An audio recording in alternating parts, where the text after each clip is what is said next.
Okey, selamat malam semua. Hari ini 21 Disember 2024. Kita akan mulakan dengan kita punya Malindo 2 siri pertama. Untuk pusingan yang pertama kali ini, terima kasih semua kerana presenter kita yang hadir malam ni. Kita ada Cikgu Caroline Bogar daripada Indonesia dan juga Cikgu Muhammad Nazri Rosli daripada Malaysia. So kita akan mulakan dengan pendapat daripada Cikgu Caroline Bogar. Jadi saya serahkan kepada Cikgu Caroline. Silakan. Baik, silakan Bu Caroline. Ya, baik, terima kasih Cikgu Basa. Ya. Assalamualaikum warahmatullahi wabarakatuh. Selamat malam buat Bapak Ibu semua. Ya, terima kasih terima kasih atas kesempatan yang diberikan kepada kami ya. Malindo Connect, ada Cikgu Basa, kemudian Cikgu Jebat, Pak Nanang dan Pak Maulana yang telah memberikan kesempatan kepada kami, yang telah mengundang kami untuk berbagi praktik baik terkait dengan bagaimana perjalanan saya untuk menjadi Google Certified Coach. Nah, saya izin share screen ya. Baik, silakan.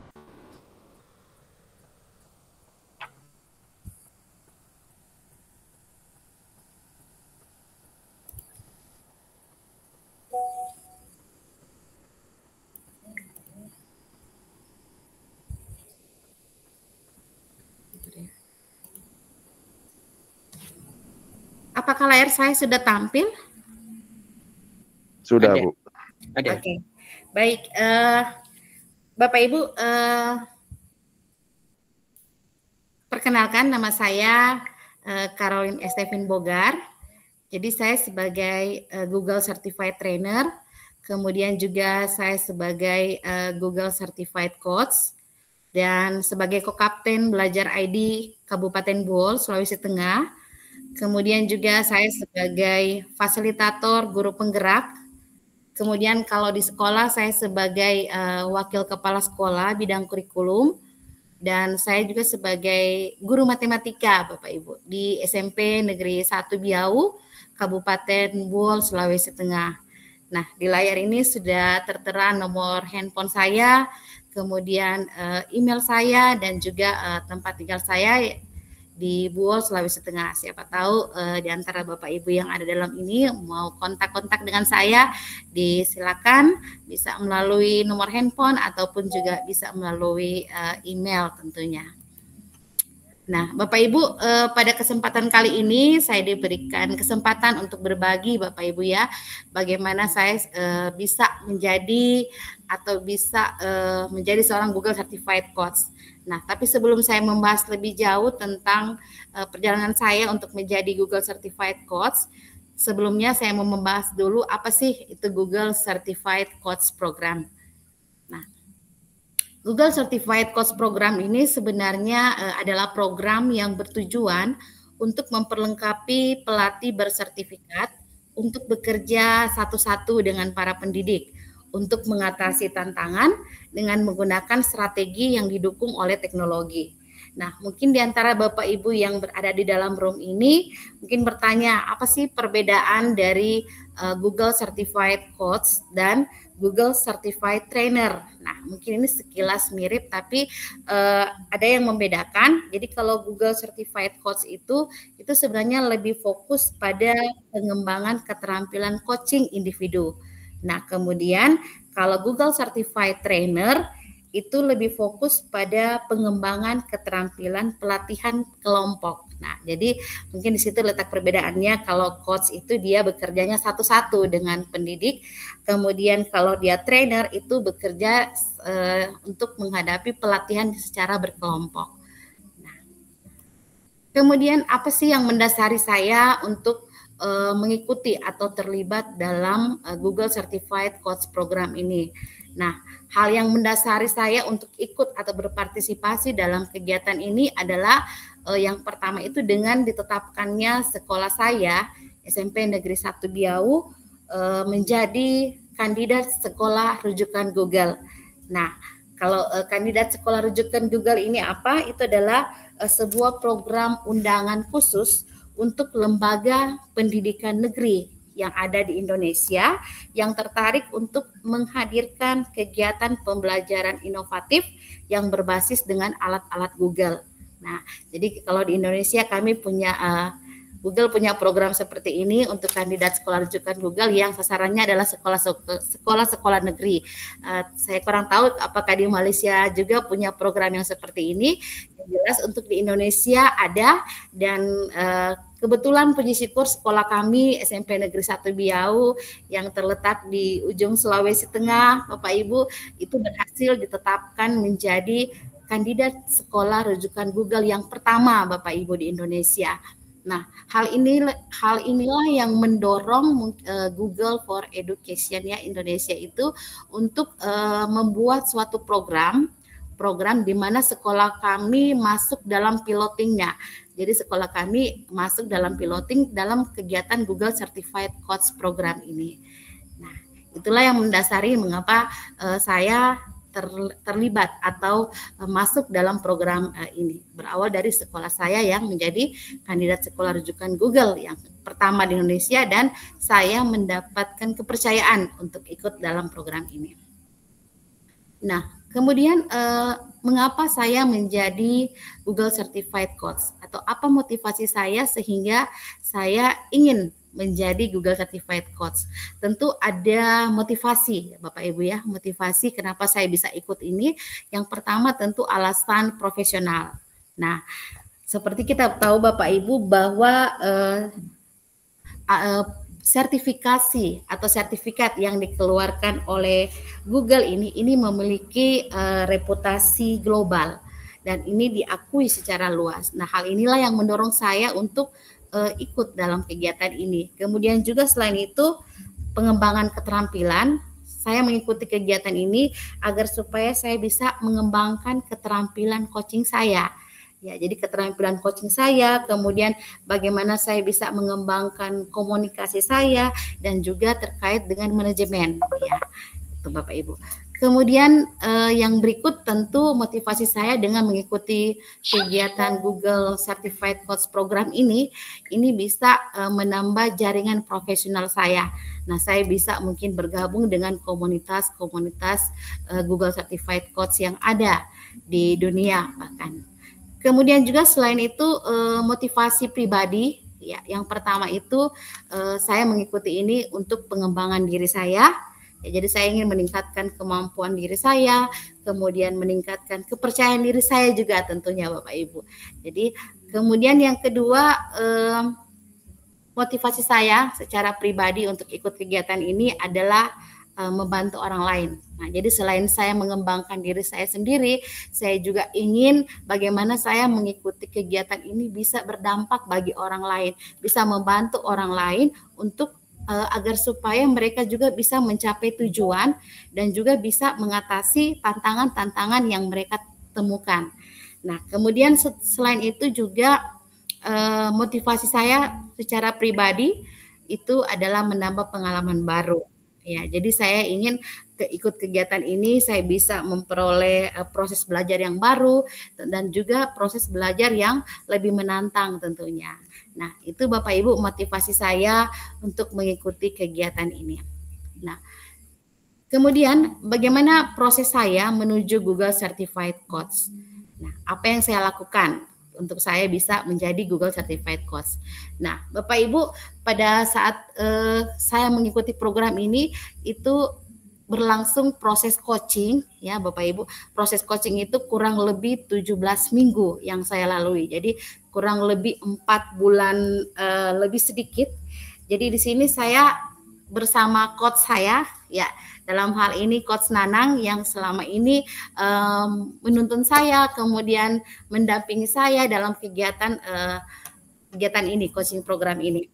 Nah, di sini juga Bapak Ibu selama 17 minggu ini banyak hal yang saya lakukan bersama Coach Nanang. Saya belajar modul, kemudian juga selain saya belajar modul, saya juga mempraktekkan apa yang saya temukan atau apa yang saya pelajari dari dalam modul ini.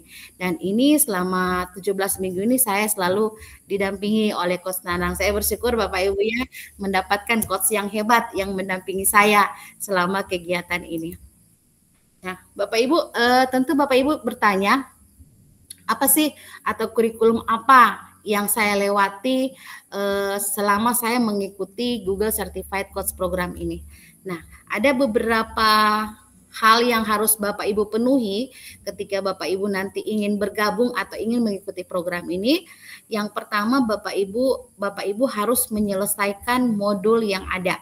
Jadi dalam Skillsoft itu ada modul yang harus Bapak Ibu pelajari, kemudian Bapak Ibu harus tuntas menyelesaikan seluruh modul yang ada. Kemudian selain itu juga setelah Bapak Ibu mempelajari modul yang ada, Bapak Ibu harus lulus penilaian akhir modul. Nah, nanti setelah menyelesaikan modul, di bagian akhir itu akan ada ujian atau penilaian akhir di mana Bapak Ibu harus memenuhi nilai standar minimal. Jadi nilai standarnya itu 80. Ya 80, jadi Bapak Ibu harus memenuhi standar itu untuk bisa tuntas menyelesaikan modul ini. Tetapi Bapak Ibu jangan khawatir karena penilaian akhir ini tidak seperti penilaian Google Educator level 1, kemudian level 2 ataupun TSA itu yang membutuhkan biaya atau kita harus mengeluarkan budget ya untuk mendaftar itu. Tetapi kalau penilaian di sini ini gratis Bapak Ibu. Jadi Bapak Ibu bisa mengulang, ini bisa dilakukan secara berulang sampai Bapak Ibu bisa memenuhi nilai standar yang ada. Nah, kemudian selain lulus penilaian akhir, kemudian Bapak Ibu juga selesai mempelajari modul, yang hal berikut yang Bapak Ibu harus lakukan, Bapak Ibu harus membuat video. Ya, video ini durasinya 3-5 menit. Nah, apa isi videonya? Jadi video ini berisi bagaimana Bapak Ibu menerapkan 5 langkah pembinaan yang ada.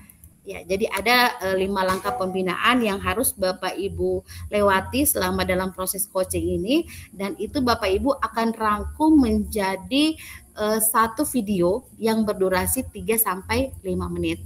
Kemudian juga selain itu Bapak Ibu ada artefak-artefak pelatihan yang harus Bapak Ibu selesaikan.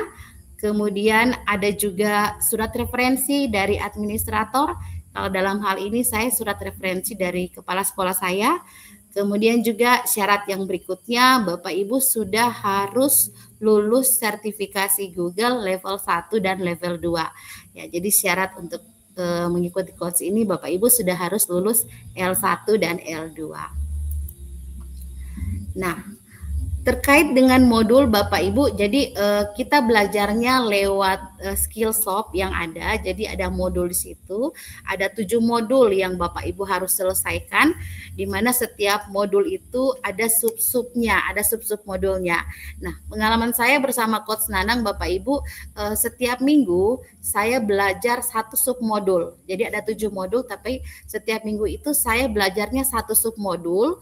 Kemudian saya belajar, kemudian saya akan nanti menuliskan hal-hal baru apa yang saya temukan ketika saya mempelajari modul tersebut.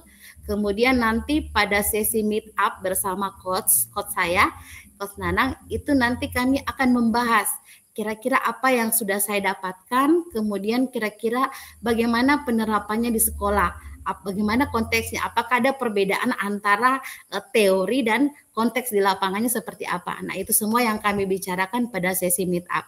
Jadi begitu berlangsung secara terus-menerus sampai 17 minggu yang saya kemukakan tadi Bapak Ibu.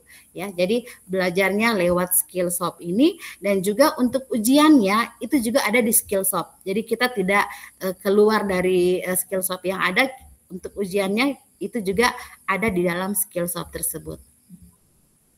Nah, kemudian berkaitan dengan artefak pelatihan Bapak Ibu ya. Jadi selain tadi kita belajar modul, kemudian lulus penilaian akhir, ini juga ada artefak yang harus kita kumpulkan. Nah, artefak yang pertama ini sebenarnya berisi tentang bagaimana kita membangun hubungan pembinaan yang kuat dengan rekan kita. Nah, jadi sebagai bukti artefak atau portofolio kita dalam artefak yang pertama ini, kita bisa memasukkan email kita ke administrator, kemudian juga kita bisa memasukkan di situ bahan-bahan pertanyaan kita yang kita tujukan untuk coach kita, kemudian juga dokumentasi selama kegiatan kita mendampingi atau kita membina hubungan dengan coach kita. Nah, kemudian artefak yang kedua. Artefak yang kedua ini berisi tentang bagaimana pengukuran dampak, kemudian berfokus pada pelatihan data dan analisis. Nah, dalam hal ini kita bisa melampirkan misalkan jadwal mingguan yang kita buat, kemudian juga form coaching reportnya dan juga form umpan balik yang kita buat, kita masukkan di dalam artefak yang kedua ini. Kemudian artefak yang ketiga, di sini artefak ketiga ini sebenarnya menceritakan tentang bagaimana kisah cemerlang, ya, kisah cemerlang dari hasil kerjasama guru dengan guru ataupun guru dengan siswa, serta bukti keterlibatan masyarakat melalui pesan. Nah, pesan ini bisa dalam sosial media ataupun pesan dalam bentuk Google Slide. Nah, silakan. Jadi portofolio ini bisa kita masukkan di artefak yang ketiga. Jadi kalau saya kemarin saya memasukkan salah satu contoh portofolio siswa. Jadi tugas-tugas siswa yang dimasukkan dalam bentuk Google Slide yang berkaitan dengan STEM itu. Yang berkaitan dengan STEM itu yang saya masukkan di portofolio yang artefak yang ketiga. Nah, kemudian Bapak Ibu, tentu sebuah program yang kita laksanakan ataupun yang kita ikuti itu tentu memiliki tantangan Bapak Ibu. Nah, hal itu juga saya alami ketika saya mengikuti program ini. Nah, apa saja tantangan yang saya temukan pada saat saya mengikuti kegiatan ini? Yang pertama Bapak Ibu, tantangan dari segi penerapan. Nah, ini merupakan tantangan sendiri bagi saya di bagaimana saya bisa menerapkan pengetahuan yang ada sesuai dengan teori yang saya pelajari ke dalam praktiknya. Ini biasa agak apa ya Bapak Ibu, agak susah biasanya karena biasa teori mengatakan A tetapi keadaan yang kita dapat di lapangan itu B. Jadi itu biasa yang agak merupakan tantangan bagi saya, bagaimana saya bisa menyesuaikan antara teori yang ada yang saya pelajari dengan praktek di lapangan. Nah, itu merupakan tantangan yang pertama bagi saya. Kemudian juga tantangan yang berikut adalah berkaitan dengan relationship. Bagaimana saya bisa, karena ini berbicara masalah coaching, nah bagaimana saya bisa membangun hubungan yang kuat, bagaimana saya bisa membangun kepercayaan dengan orang yang saya dampingi. Karena coaching ini kan seperti yang saya sampaikan di awal, dia bekerjanya satu-satu Bapak Ibu. Nah, bagaimana saya bisa mendampingi seseorang itu tapi ternyata dia tidak mempercayai saya. Nah, ini yang merupakan tantangan bagi saya. Bagaimana saya bisa membangun hubungan itu agar si coach saya ini bisa mempercayai saya. Nah, itu.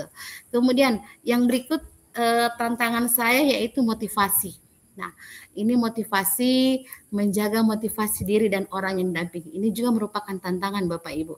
Karena biasanya kita tanpa kita sadari kalau misalnya sesuatu berjalan biasa hanya datar-datar saja atau mungkin terkesan tidak terlalu menarik atau apa, itu biasa motivasi kita menurun Bapak Ibu. Nah, hal ini yang harus saya jaga Bapak Ibu. Hal ini yang harus saya jaga agar supaya motivasi saya itu tetap terus menyala Bapak Ibu ya, atau motivasi saya tetap terus menyala agar supaya coach saya juga harus bisa menyala ya. Jangan sampai saya padam ya, tentu coach saya juga akan padam. Ini yang harus menjadi tantangan bagi saya untuk tetap terus harus saya pertahankan.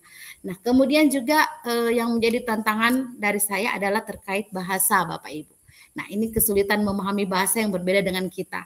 Ini di awal-awal sewaktu saya mulai kegiatan coaching ini bersama Coach Nanang, saya sempat bertanya ke Coach Nanang, Coach, ini skill softnya ini bahasa Inggris atau bahasa Indonesia?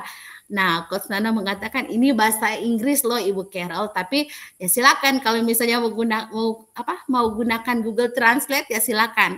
Nah, itu saya ikuti Bapak Ibu, saya gunakan Google Translate. Tetapi Ya, namanya Google Translate, Bapak Ibu. Biasanya ada bahasa-bahasa yang sulit saya mengerti sendiri. Biasa jadi saya bingung sendiri. Apa maksudnya? Walaupun saya sudah menggunakan Google Translate. Nah, itu. Kemudian juga terkait dengan masalah bahasa ini, Bapak Ibu. Nah, ini juga merupakan tantangan bagi saya ketika saya membuat video durasi 3-5 menit. Nah, dalam video itu kita harus menggunakan bahasa pengantarnya bahasa Inggris. Nah, terus terang kalau bahasa Inggris Bapak Ibu, kalau saya itu belum terlalu ahli dalam berbahasa Inggris. Nah, hal ini yang menjadikan hambatan bagi saya. Jadi sempat saya tertunda beberapa minggu ya Bapak Ibu terkait dengan video ini karena saya merasa merasa kurang percaya diri, saya merasa insecure karena saya berpikir saya takut gagal begitu. Artinya saya berpikir begini Bapak Ibu, jangan sampai apa yang saya ucapkan dengan menggunakan bahasa Inggris itu nanti tidak dimengerti oleh orang yang akan menilai nanti. Itu selalu yang terbayang-bayang di dalam diri saya terkait dengan itu. Saya merasa jangan sampai yang saya sebut ini salah pengucapannya atau yang sampai saya tuliskan ini salah penulisannya. Itu yang membuat saya merasa rendah diri. Tapi Bapak Ibu bersyukur saya memiliki coach yang hebat Bapak Ibu, Coach Nanang yang selalu memberikan motivasi kepada saya, yang selalu memberikan dorongan kepada saya sehingga masalah ketakutan saya, masalah rendah diri saya terkait dengan bahasa itu saya bisa atasi dan saya bisa membuat video. Walaupun memang 2 kali sempat saya kirimkan ke Coach Nanang, saya mengatakan ke Coach Nanang, Coach tolong dilihat dulu penulisannya, tolong didengar dulu baik-baik pengucapan saya, apakah sudah tepat atau bagaimana, jangan sampai ditertawakan begitu Bapak Ibu ya, itu yang saya merasa. Tetapi syukur Coach Nanang mengatakan sudah baik dan segera dikirim videonya. Nah, itu Bapak Ibu. Nah, kemudian tantangan yang berikut terkait dengan waktu dan prioritas. Nah, ini juga merupakan tantangan bagi saya karena di tengah kesibukan saya sebagai sebagai fasilitator guru penggerak, sebagai wakasek bidang kurikulum, sebagai kokapten itu sangat menyita banyak waktu. Jadi itu agak kesulitan saya untuk mengalokasikan waktu saya untuk belajar dan juga untuk mendampingi guru-guru coach saya. Inilah 5 tantangan yang saya hadapi Bapak Ibu. Nah, kemudian Bapak Ibu, apa solusi dari tantangan-tantangan yang sudah saya sebutkan tadi? Nah, yang pertama Bapak Ibu, tentu salah satu solusinya kita harus berlatih terus-menerus. Karena coaching itu tidak bisa kita satu kali itu langsung jadi Bapak Ibu ya. Tetapi dengan berlatih terus-menerus kita bisa lebih semakin diasah, semakin dilatih terus-menerus itu kita bisa lebih mahir. Nah, itu. Kemudian juga selain berlatih terus-menerus, saya juga berusaha untuk mencari literatur lain. Jadi selain di Skillshop yang saya pelajari, saya berusaha untuk mencari referensi lain terkait dengan apa sih coaching, kemudian bagaimana prinsip coaching, itu saya berusaha cari di referensi lain. Kemudian juga yang kedua, membuat rencana belajar yang efektif. Kemudian juga selain itu saya juga mencari dukungan dari mentor atau dari komunitas ataupun dari rekan sejawat. Nah, kemudian juga mengalokasikan waktu dan sumber daya yang cukup. Kemudian juga solusinya yang berikut adalah fokus pada pengembangan keterampilan dan pengetahuan. Jadi ketika motivasi saya mulai down, mulai turun, saya harus mengatakan saya harus fokus karena tujuan awal saya itu saya akan mengembangkan keterampilan saya. Nah, bagaimana saya mau bisa mengembangkan keterampilan kalau saya motivasinya down? Jadi itu yang selalu saya ingatkan ke diri saya. Kemudian juga terkait dengan menjalin hubungan yang kuat tadi, itu salah satu solusinya saya mulai menjalin komunikasi yang terbuka, saya juga menjalin komunikasi yang jujur, kemudian berusaha untuk menunjukkan empati terhadap kebutuhan, terhadap tantangan yang dihadapi oleh rekan saya, kemudian juga saya menunjukkan konsistensi dalam tindakan dan juga janji saya. Nah, yang selanjutnya Bapak Ibu, solusi yang berikut adalah rutin melakukan refleksi. Nah, refleksi ini Bapak Ibu sangat penting Bapak Ibu ya. Jadi dengan berefleksi kita bisa mengetahui apa yang sudah baik yang kita lakukan dan kira-kira apa yang perlu kita perbaiki ke depannya. Nah, hal ini berguna agar supaya apa yang kita lakukan itu bisa menjadi lebih baik ke depannya. Nah, kemudian juga salah satu solusi yang terakhir itu adalah mencari bantuan teknis seperti tadi ya Bapak Ibu, saya menggunakan Google Translate, kemudian juga mencari dukungan-dukungan lain dari Google. Nah, Bapak Ibu, dengan segala upaya yang sudah saya lakukan, hal-hal yang sudah saya lakukan, maka pada tanggal 30 Agustus saya kemudian mengirimkan aplikasi saya, itu pertemuan yang ke-17 Coach Nanang ya. Ke-17 itu saya mengirimkan aplikasi saya tanggal 30 Agustus dan tanggal 25 September itu saya menerima email dari Google Certified Coach Program itu yang menyatakan bahwa saya diterima menjadi Google for Education Certificate Coach. Nah, selanjutnya Bapak Ibu, sebagai penutup dari saya berharap Bapak Ibu apa yang telah saya bagikan kepada Bapak Ibu pada saat ini itu bisa bermanfaat, kemudian juga bisa menjadi inspirasi bagi Bapak Ibu agar supaya Bapak Ibu untuk segera mengambil peluang atau mengambil bagian untuk menjadi seorang Google Certified Coach. Ya, itu dari saya Bapak Ibu. Sekian dan terima kasih. Ya, Terima kasih. Ya. Bu Caroline. Tanya Cikgu Nanang. Mungkin ada pertanyaan dari Bapak Ibu, dari para cikgu dari Malaysia atau Bapak Ibu guru dari Indonesia. Mungkin ya, terima kasih dulu ya. Ya, saya ada soalan saya sebab tadi pembentangan daripada Ibu Caroline itu sangat menarik, yang merupakan satu inspirasi kepada para pendidik kita di Malaysia juga. Jadi kalau apa nasihat Ibu Caroline untuk para pendidik-pendidik lain jika mereka hendak memulakan perjalanan mereka untuk menjadi Google Certified Coach ni? Silakan. So what your advice? Mana sih?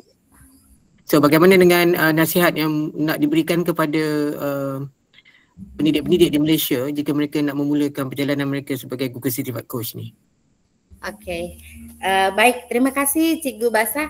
Ya, dari saya Bapak Ibu, ketika Bapak Ibu ingin memulai kegiatan coach program ini, yang pertama adalah tanamkan motivasi, tanamkan komitmen, dan jangan takut gagal Bapak Ibu.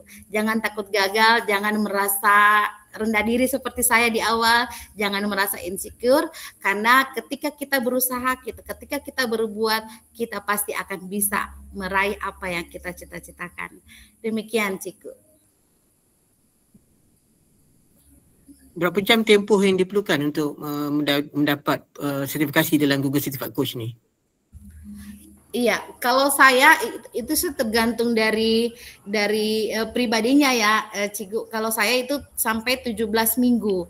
Itu 17 minggu, pertemuan 17 itu karena memang itu yang saya sampaikan tadi bahwa ada kendala saya terkait dengan video karena keraguan-raguan saya. Tetapi kalau misalnya ini relatif ya, ini relatif. Jadi tidak harus 17 minggu, tidak, tetapi tergantung dari orangnya. Kalau orangnya bisa untuk lebih cepat, ya seperti itu, bisa juga lebih cepat.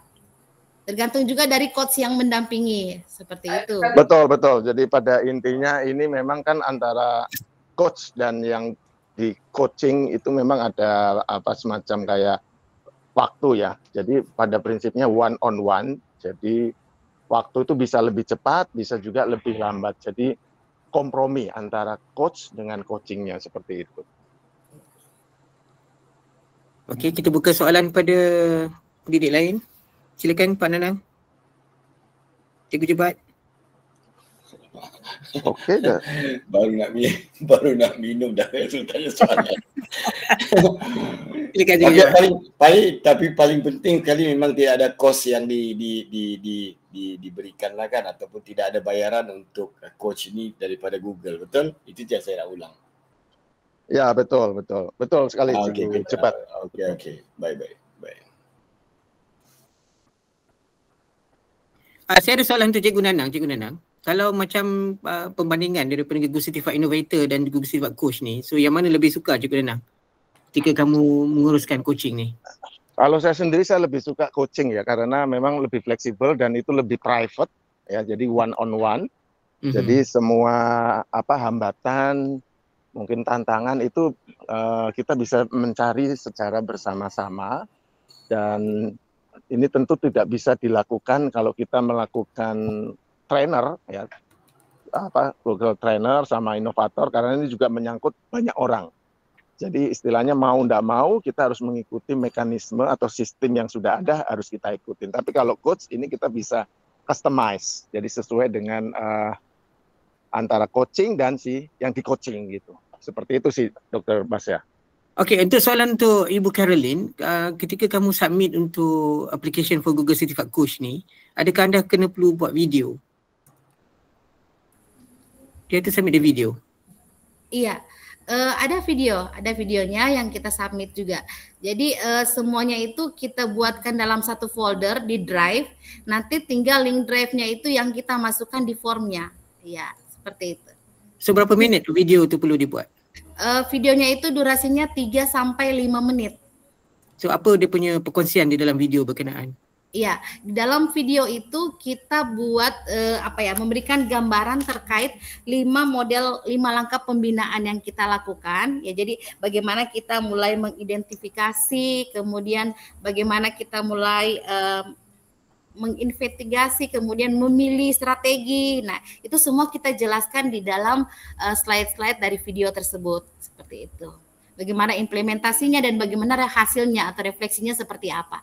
Itu yang kita rangkum dalam satu video dengan durasi 3 sampai 5 menit. Seperti itu. Baik. Bagus. Terima kasih. Cikgu Jebat, ada persoalan nak ditanya? Cikgu Nanang? Dan kemudian saya rasa kita kena pastikan coach itu mesti betul-betul boleh coaching kita, betul tak? Dan pastikan dia memang certified coach lah. Betul? Betulkan saya lah, sebab dia rasanya macam Pak Nanang memang dia certified as coach dan dia boleh jadi mentor untuk coach yang lain, betul? Ya, betul.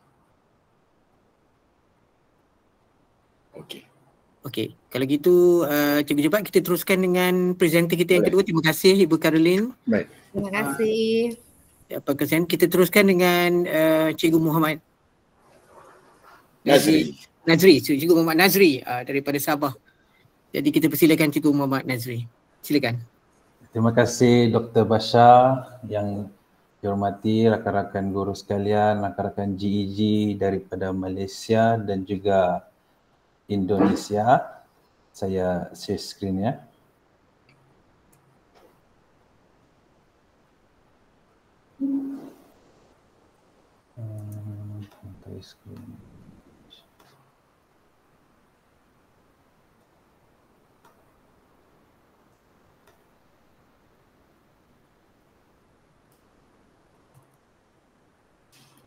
Boleh nampak saya punya slide?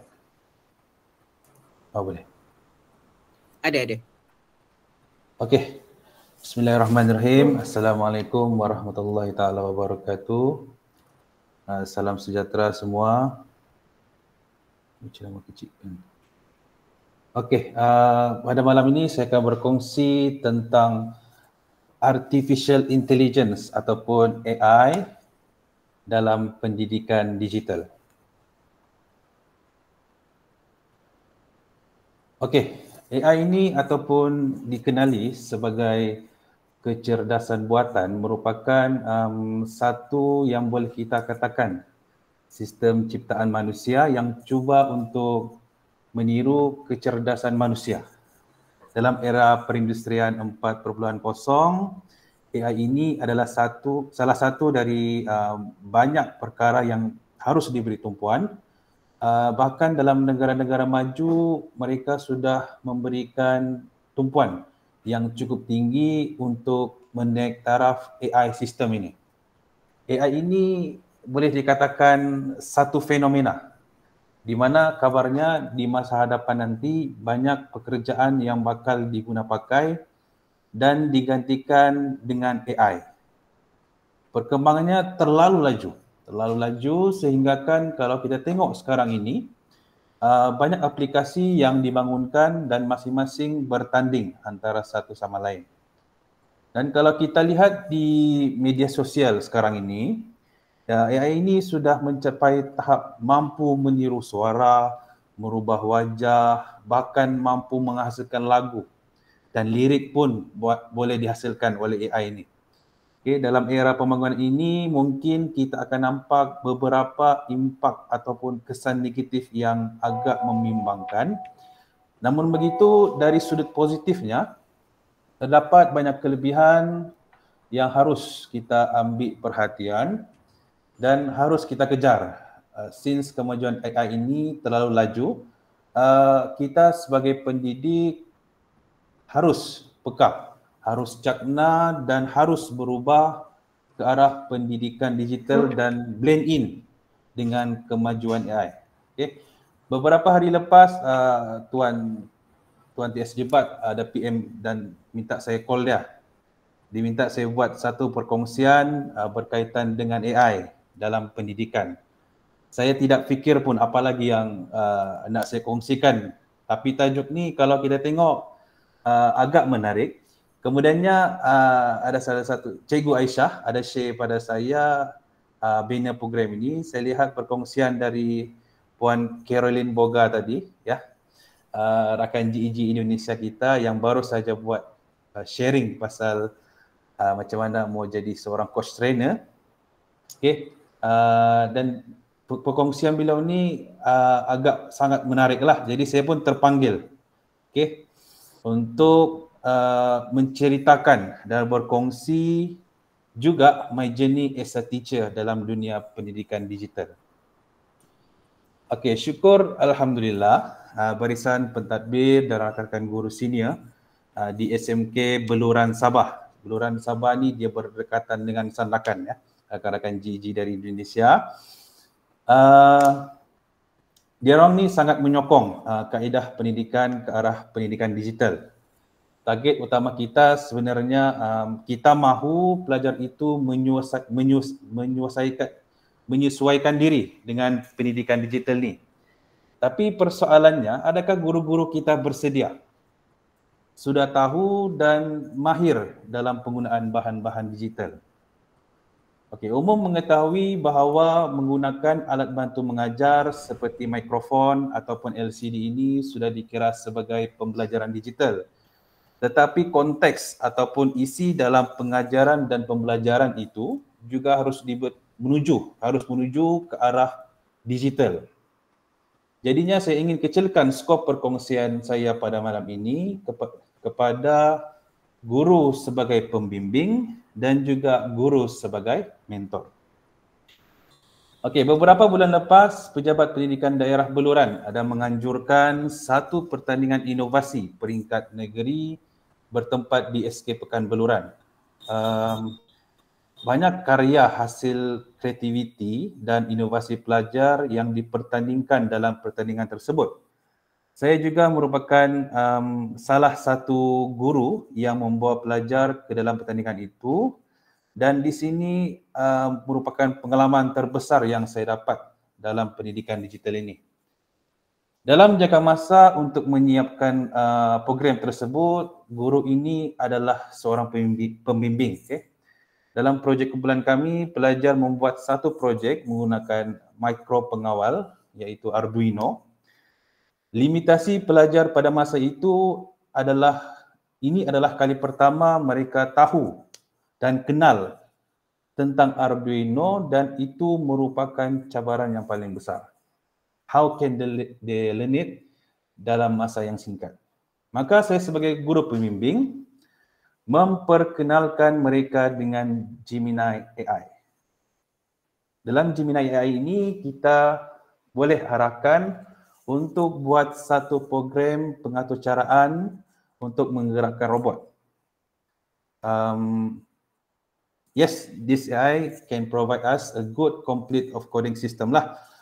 Tapi murid for sure blind. Diorang tidak tahu, they doesn't know anything about the codes tentang coding yang kita minta ataupun bahasa pengaturcaraan yang kita minta daripada Gemini ini.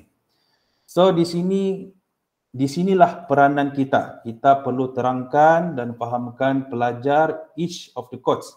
Setiap bahasa pengaturcaraan yang diberikan itu kita kena bagi penerangan kepada pelajar. What is it? What is this one for? Ini untuk apa? Ini untuk gerakan ini. Dan dalam masa itu, satu proses pembelajaran berlaku.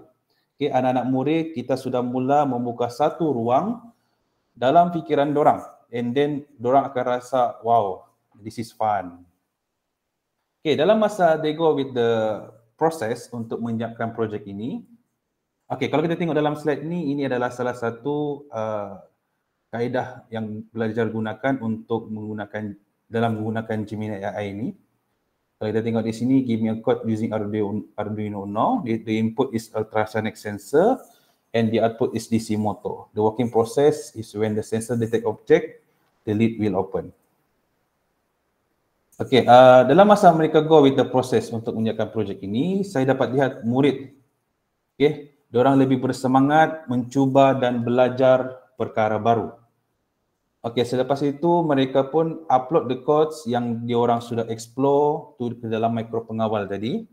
And diorang akan lihat beberapa kelemahan. Contohnya time taken to open and close the lid terlalu singkat ataupun jarak sensitivity for the sensor terlalu jauh. Okay, so diorang akan start untuk adapt with the codes. Saya akan biarkan diorang explore biasanya.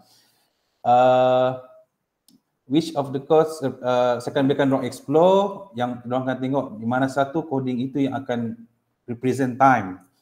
Mana satu coding yang akan represent sensor, sensitivity and so on. And guess what? Diorang gunakan AI Gemini ni untuk menyelesaikan permasalahan diorang ni. Setiap kekurangan atau limitasi yang terhasil daripada projek yang mereka bangunkan ini, pelajar akan gunakan AI untuk solve permasalahan tersebut. Apa yang boleh disimpulkan di sini adalah terdapat komunikasi dua hala antara pelajar dan juga Gemini AI. Okay. Dalam masa yang sama, pelajar akan belajar dan explore perkara baru, and for sure, kita sebagai pendidik harus menjadi guide coach ataupun guideline, pembimbing dan mentor pada pelajar supaya pelajar ini mampu mengaplikasikan AI semaksimal yang mungkin. Tuan-tuan dan puan-puan, para ibu-ibu, bapa-bapa sekalian, pembelajaran berterusan atau continuous learning pada masa ini sudah tidak boleh ada alasan lagi. Kalau dulu pembelajaran murid terhad sebab kita tidak mempunyai kemudahan internet, pelajar perlu ke pusat ilmu, contohnya perpustakaan, untuk mencari informasi, untuk belajar dan menyiapkan projek diorang masing-masing. Saya ingin share juga post program, maksudnya selepas program tadi, program project based learning tersebut, pelajar itu tidak berhenti di situ. They eager to learn. Tu masih wujud lagi. Okay? Pelajar tu jumpa saya di sekolah dan cakap, cikgu, saya nak buat projek lain tahun hadapan. Saya mau join lagi pertandingan ni. And then selepas tu, hari tu, malam tu dia message saya lah. Dia bagi tahu ini projek saya nak buat tahun depan cikgu, saya akan tambah baik dan ubah suai projek ini, which is innovation lah. Kita sebagai guru mereka for sure menyokong penuh semangat dorang ni. Lepas tu dalam fikiran kita ni pun kalau boleh lagi ramai, lagi elok lah. Okay. Okay, cikgu juga sekalian, using this Gemini AI, dia sebenarnya membantu kita untuk mengajar pelajar secara maya. As for example, dalam satu situasi, pelajar belajar tentang penanaman kaedah vertigasi sebagai contoh. Mereka belajar dalam kelas dan pelajar ini sudah bersemangat untuk apply their new knowledge di kebun diorang. Okay. Situasinya pelajar terlupa atau tidak tahu kaedah pemasangan paip dari tangki nutrisi ke water pump dan sambungan terus ke tanaman masing-masing. Guru pun masa tu mungkin berada jauh dari sekolah atau kawasan projek. So, guru boleh menggunakan Gemini AI ini untuk mencari bahan pengajaran maya kepada pelajar. Okay. Manfaatnya bukan sahaja untuk membantu murid tetapi sebenarnya guru itu sendiri. Okay, kalau kita tengok dalam slide, Sebagai contoh, andai kata guru itu berada jauh daripada sekolah ataupun berada jauh daripada tapak projek, guru boleh menggunakan AI untuk memberi satu ilustrasi kepada pelajar supaya mereka boleh teruskan mereka punya projek di tempat masing-masing. Okay, rakan-rakan guru sekalian, sekarang ini pelajar cenderung untuk berkomunikasi dengan guru menggunakan aplikasi WhatsApp, Telegram dan sebagainya. Saya tidak tahu kalau macam mana di negara Indonesia. Okay. So, mari kita latih. Kita latih pelajar kita as a formality. Latihan yang mereka pakai di masa bekerja nanti, tidak kira mana sektor sekalipun. Email adalah platform utama dalam pengagihan tugas dalam syarikat. Pelajar kena belajar dan tahu menggunakan semaksima mungkin dalam email ni untuk memudahkan pelajar ini di masa hadapan. Okay. Perkongsian terakhir saya pada malam ini adalah penggunaan AI. Penggunaan AI dalam Google Mail ataupun nama manjanya Gmail. How to create a formal email simply by just using AI. Okey, untuk email kita boleh tengok di bahagian sebelah kanan sekali. Sebelah kanan sekali kita punya screen, kita ada nampak satu button tambah di bawah tu. Di sini kita boleh tambah satu tools baharu untuk membantu kita menggunakan semaksima boleh aplikasi Gmail ni. Kita tekan pada simbol tambah tersebut dan kemudiannya kita boleh download satu extension iaitu AI untuk write email. Lepas tu, selepas kita download email tu, sebagai contoh saya gunakan satu jenis AI iaitu AI email writer. Kemudiannya saya akan tekan, kalau kita tengok di sini, saya akan tekan di bahagian bawah ni, write email using AI. Selepas itu saya boleh lihat di sini, what do you want to say? How the tone, neutral kah, formal kah, happy kah, angry or sad and so on lah. Okay. Di sini kita sebagai contoh kita tulis give me an email mentioning I want to meet up tomorrow. It's really important. Bagi saya satu email yang menyatakan saya mahu berjumpa esok dan ini sangat penting.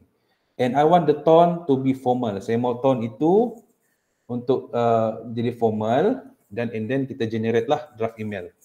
Dia tidak akan send dulu, dia akan generate draft dulu. Okay, this is the result. Kalau kita tengok tadi, permintaan kita tadi cukup simple, cukup senang. Tapi dia boleh beri kita satu email yang cukup panjang lah. Okay, kita ada greetings, kita ada isi, lepas kita ada penutup.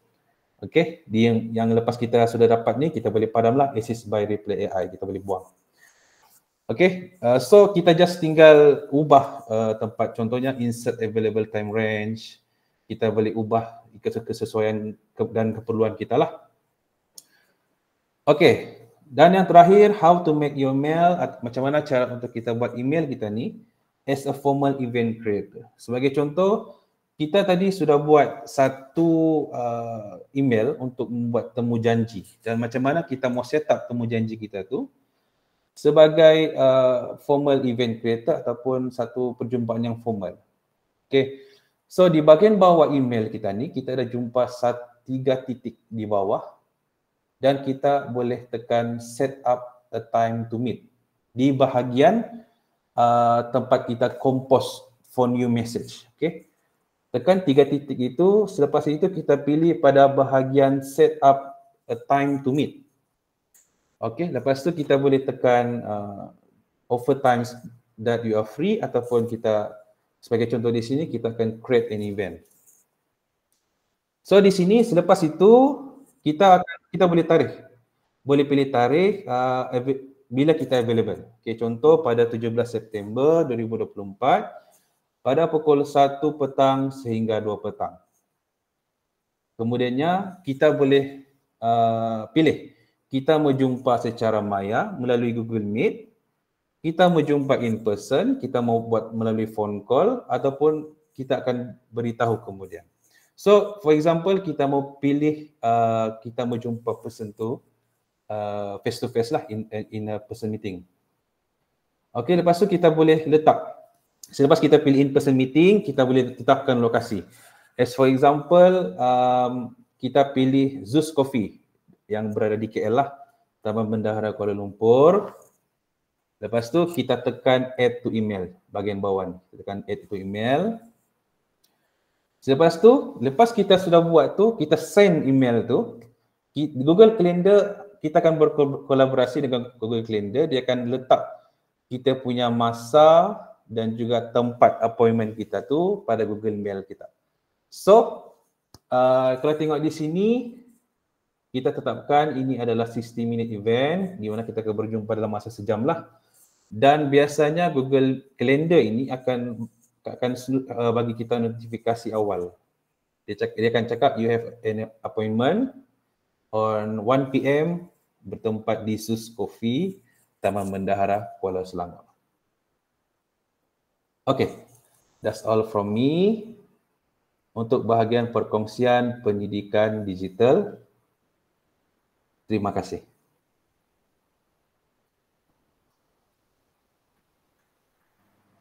Ya, terima kasih Cikgu Nazri di atas perkongsian tadi ya. Saya ada 2 soalan sini.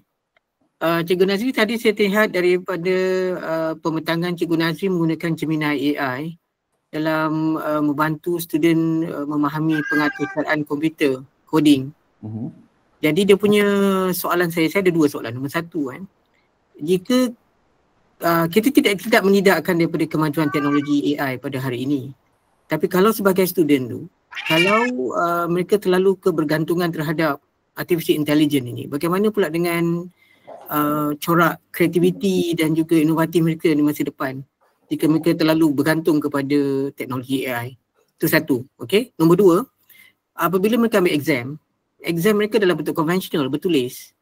Jadi mereka tak boleh gunakan komputer ataupun AI dalam menjawab soalan-soalan mereka.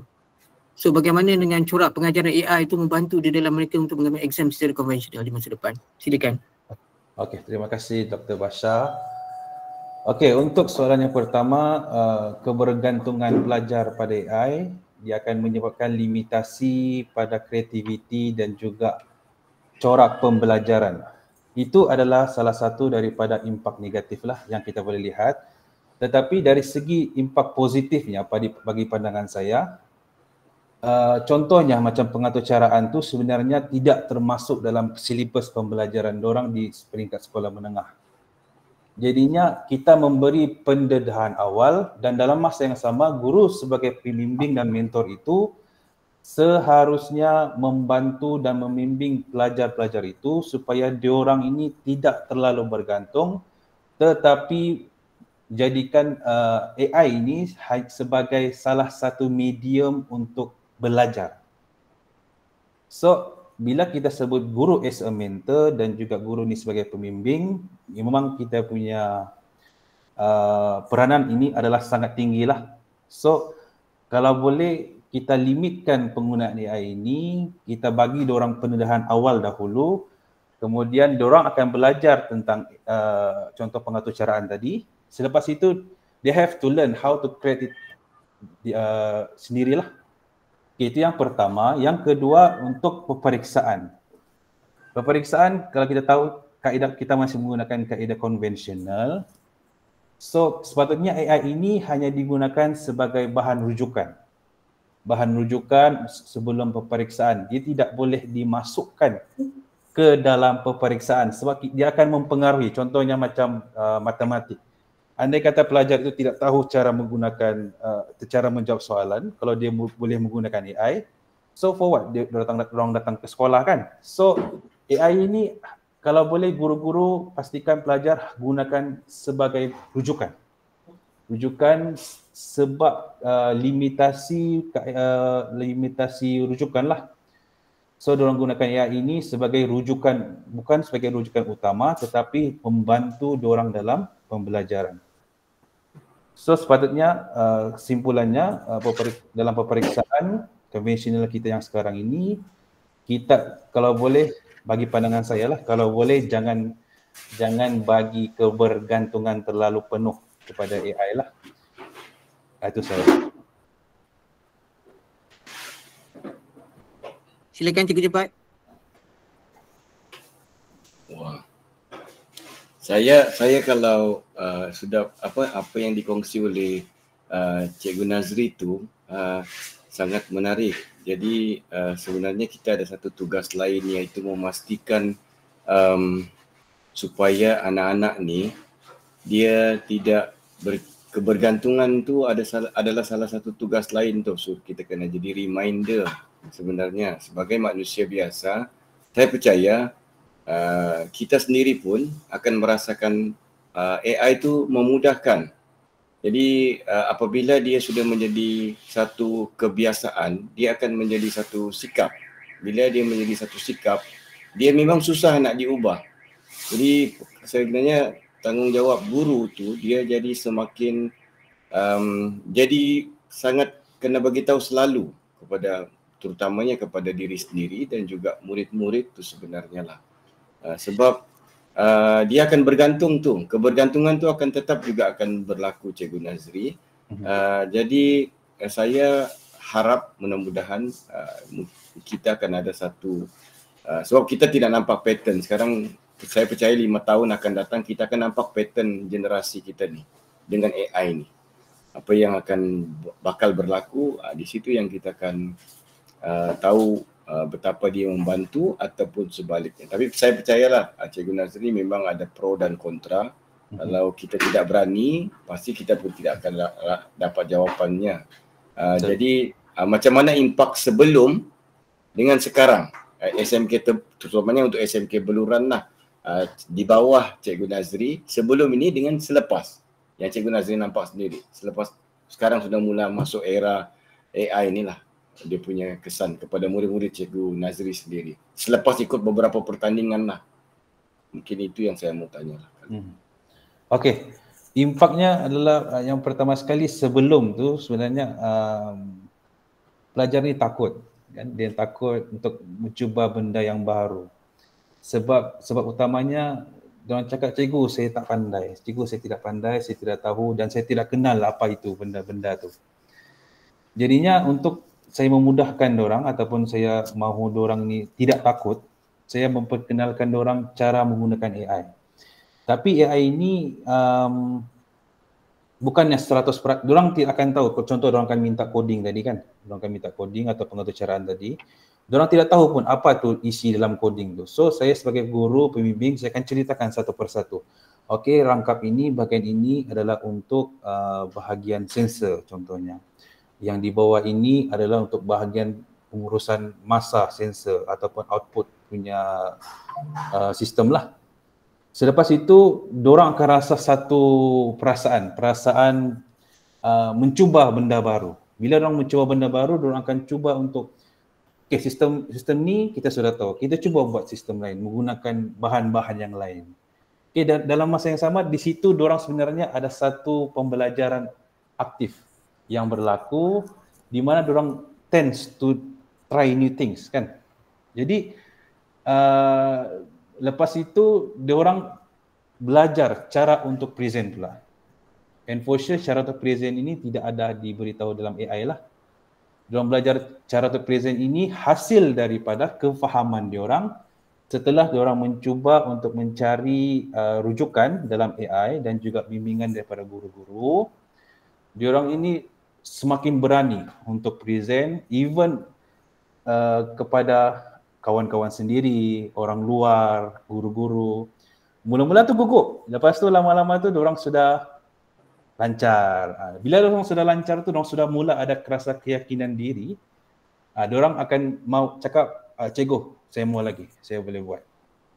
Itu yang sebenarnya kita mau, pembelajaran diorang tu. Itu tuan. Okey, terima kasih. Silakan Dr. Juhaida. Alright, okay, bismillahirrahmanirrahim. Saya ingin bertanya di sini, macam ni kita nak elakkan plagiarism di kalangan pelajar, terutamanya pelajar-pelajar besar. Memang AI sangat membantu mereka, terutamanya bila mereka buat assignment dan sebagainya. Jadi macam ni kita nak ketahui adakah itu genuine dia punya hasil tugasan mereka ataupun mereka macam garbage in, garbage out ada. I mean dia suruh AI dan menggunakan prompt yang tertentu mereka menghasilkan assignment yang sangat baik, tetapi sebenarnya macam 100% is from AI, not from their own work. So macam ni kita nak kenal pasti ataupun ada step yang tertentu supaya kita tahu bahawa tugasan tu memang mereka buat, tapi toolsnya memang mereka menggunakan AI, tapi mereka yang kontrol. Terima kasih cikgu. Okey, terima kasih Dr. Juhaida. Okey, kaedah saya, contohlah saya akan bagi satu homework untuk pelajar dan homework tu sebenarnya melibatkan tahap penguasaan yang tinggi. Contoh soalan untuk berkaitan soalan-soalan matematik berkaitan soalan TP5, TP4, dan saya agak terkejut juga diorang boleh jawab soalan tu dengan lengkap dan clean, bersih. So saya bagi diorang peluang untuk mencari rujukan di luar dan selepas diorang hantar tu saya akan suruh diorang explain. Ini apa? Kenapa kamu gunakan formula ini dalam soalan ni? Selepas itu macam mana kamu dapat jawapan ni dan bagi justifikasi. So kalau diorang buat sendiri sebenarnya diorang boleh faham apa yang diorang buat dan diorang akan bagi ceritakan semula pada kita tanpa rasa susah atau rasa gugup lah. Itu cara saya doktor. Kalau saya lah, saya akan tanya diorang semula, saya akan uji balik kefahaman diorang dan kalau diorang boleh jawab dengan betul, that's mean diorang buat sendiri kerja tu, bukan AI. Cikgu Nazri, saya rephrase soalan daripada Dr. Juhaida dia macam ni. Kalau kita melihat daripada andragogi, pelajar-pelajar yang lebih dewasa di universiti misalnya, so kita bagi mereka tugasan dalam bentuk assignment lah. Mungkin buat dalam bentuk 1000 perkataan berkaitan dengan perkembangan bidang digital di Malaysia contoh. Jadi jalan mudah mereka gunakan AI saja nak buat ni. Dia tak buat sendiri pun, dia tak buat pun karangan tu. Jadi boleh menghasilkan satu daripada mutu assignment yang sangat baik. Tapi bukan mereka yang buat pun sebenarnya. Jadi balik kepada soalan cikgu, jawapan daripada cikgu Nazri tadi, cikgu kata cikgu akan test mereka. Tapi kalau pelajar you sampai 200-300 orang, takkan you nak test orang-orang. So macam mana yang soalan daripada Dr. Juhaida tu dia nak tahu, macam mana nak tahu bahawa yang assignment tu bukan dia plagiat. Dia buat sendiri. Itu saja. Silakan Cikgu Nazri. Dari pengalaman saya lah doktor ya. Pengalaman saya sewaktu belajar dulu, memang kita ada beribu-ribu pelajar. Contohnya universiti kan.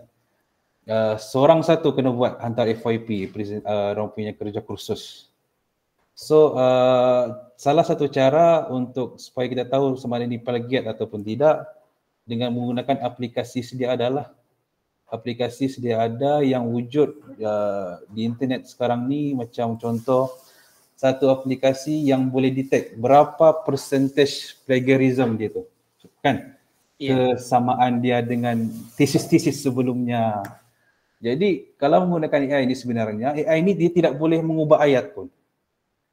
Dia tidak boleh mengubah, dia punya rujukan tu sebenarnya AI ini adalah melalui tesis-tesis sebelum ni. Dia tidak akan buat something new. So di situ sebenarnya menggunakan aplikasi ini sangat-sangat membantu lecturer-lecturer di universiti dan harus dibuat harus digunakan pakai oleh semua lecturer untuk kita tahu sama ada pelajar itu menggunakan plagiarism ataupun tidak.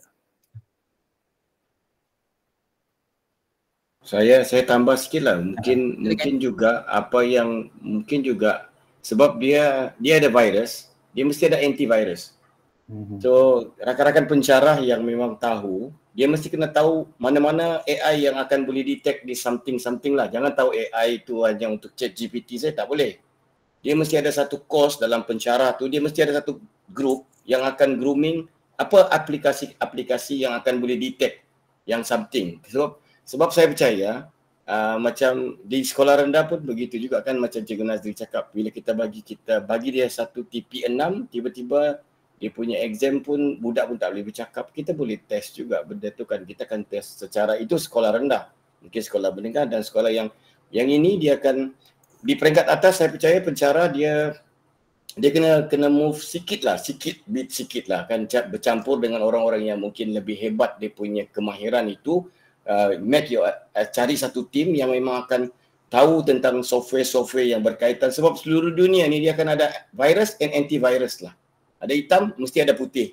Dia mesti begitulah. Saya percaya kalau kita just bergantung kepada satu penggunaan software yang hanya yang memang diketahui oleh pelajar kita, confirm dia akan itulah. Kita kena cari something yang ada lagi satu macam tu. Itu saya punya cadangan lah. Ya. Terima kasih Cikgu Jebat. Cikgu Nanang, ada apa-apa soalan? Sementara ini belum ada dulu, Cikgu.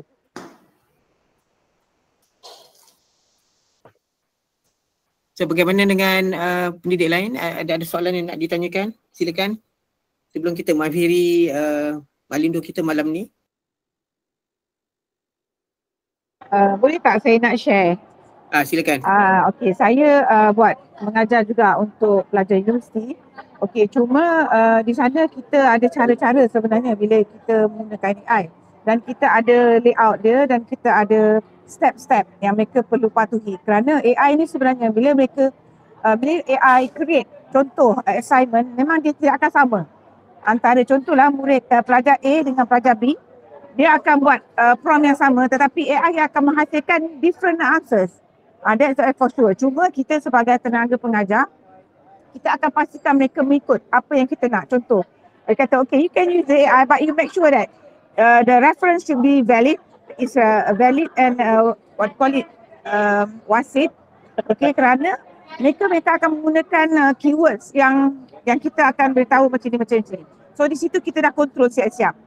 Macam Cikgu Rashid kata, Cikgu Jebat kata ada hitam putih, tetapi kita sebagai tenaga pengajar kita yang kontrol. That is one. AI safety is just a tool. So you are the educators, you are going to make sure that this is the limitation and you dah letak siap-siap. Contoh kita buat eksperimen, kita dah letak siap-siap dah eksperimen kita yang macam mana. Kita ada kumpulan kawalan dan sebagainya, jadi kita dah letak siap-siap. Jadi di situ kita boleh kontrol. Maksudnya bila kamu nak menggunakan AI boleh, tetapi kamu pastikan bila kamu ambil contoh citation ni, kamu pastikan rephrase dan sebagainya.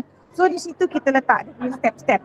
Jadi kita akan berlapang dada walaupun mereka menggunakan AI, mereka juga tidak menggunakan garbage in, garbage out daripada reference yang AI bagi. Dan sebenarnya bukan nak cakap apa, ada juga AI yang tak pernah pandai. Contoh sekarang cikgu-cikgu satu Malaysia terpaksa membuat SIPP yang beribu-ribu soalan dan sebagainya. And what I do is, not my only, some other teachers juga, mereka menggunakan AI. Contoh, menggunakan chat Gemini AI. Dan Gemini AI, mereka boleh menggunakan image. You see, kita ambil screenshot image, kita bagi dekat dia, dia akan tafsir apa, even kita nak buat minit curai dan sebagainya. So, apa yang berlaku di sini, kita sebenarnya sebagai tenaga pengajar, kita akan control situation tu in future. Maybe in 5 years time or 10 years, actually memang dah ada banyak ada aplikasi. Contoh macam cikgu cakap tadi, nak tahu plagiarism, of course, one of them is like turn-in. Di mana kalau berlakunya warna yang berbeza, contoh merah, of course, it's like 200% memang tak boleh diterima. Tapi kalau warna biru, hijau, yes. Dia punya plagiarism tu semakin kurang dan boleh terima. Itu yang dulu. Zaman sekarang tak boleh guna lagi benda tu. Sebab itulah saya kata bila penggunaan cuma sebagai tenaga pengajar kita kena tahu what is actually going on for our student. Itu saja nak share. Terima kasih cikgu. Terima kasih Dr. Juhaida, penerangan yang begitu panjang lebar dan sebagainya. I just want to share something Cikgu Nazri. Sebenarnya perkembangan itu sangat baik tentang perkembangan teknologi AI dan bagaimana yang Cikgu Jebat cakap tadi pun memang betul. Sebenarnya setiap yang kalau ada virus dia ada antivirus dan sebagainya. Kami juga pendidik juga yang mengajar di dalam bidang yang tertentu di dalam kategori yang berbeza. Di universiti amat berbeza banding dengan di sekolah menengah ataupun sekolah rendah, sekolah dasar ataupun SMA, SMP seperti di Indonesia. Di universiti pelajar lebih bebas menggunakan sebarang peranti mereka nak kita dalam proses pengajaran dan pembelajaran. Especially dalam bidang perubatan juga kami menggunakan banyak artificial intelligence, kami menggunakan augmented reality, AR dan VR dan sebagainya dalam membantu dalam proses pengajaran dan pembelajaran. Namun demikian, pelajar-pelajar perlu dibentuk sedemikian rupa supaya di masa depan apabila mereka menggunakan artificial intelligence, mereka tidak terlalu terbergantungan terhadap artificial intelligence itu. Dan kalau tak ada, mereka tak boleh nak buat kerja. Contohnya. Nak buat soalan tu pun sekarang pun dah mudah. Cikgu-cikgu gunakan Gemini AI, ChatGPT, Copilot dan sebagainya, boleh menggunakan bantuan daripada artificial intelligence tersebut. Jadi kerja dah mudah. Namun begitu perlu diketahui juga, kita nakkan satu generasi di masa depan yang punya daya kemahiran berfikir yang lebih tinggi. Itu satu. Nombor dua, dia mesti mahir daripada skill. Okey, tak guna kalau dia harapkan artificial ataupun kecerdasan buatan yang bantu dia buat. Tapi di masa depan kalau katakan tak ada internet, macam mana mereka nak buat? Jadi mereka kena mahir, kena daripada segi kualiti kerja di masa depan dan sebagainya. Jadi saya pun nak ucapkan banyak terima kasih kepada Ibu Caroline, Cikgu Muhammad Nazri, Cikgu Jebat daripada Sabah. Kita banyak orang Sabah kali ni present untuk kali pertama ni, dan juga Cikgu Nanang kita, semoga dia cepat sihat. Sekarang berada di Balikpapan sana. Terima kasih. Ya. Jadi saya pun nak ucapkan banyak terima kasih juga kepada para guru-guru, para pendidik daripada Indonesia dan Malaysia yang join program kita pada malam ini, Semenda Malindo 2 siri 1. Dan kita akan berjumpa semula bila juga cepat? Bulan depan ya? Bulan depan mungkin ya, bulan depan.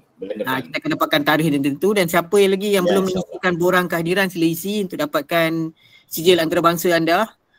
Dia perlu adalah sangat penting kepada anda semua, dan saya mengucapkan banyak-banyak terima kasih dan selamat bercuti kepada para guru-guru di Malaysia. Ada seminggu dan kembali semula pada 29 hari bulan Disember 2024. Ya. Jadi kita stop dulu kita punya recording ni. Cikgu Jebat, akhir kata silakan. Saya terima kasih.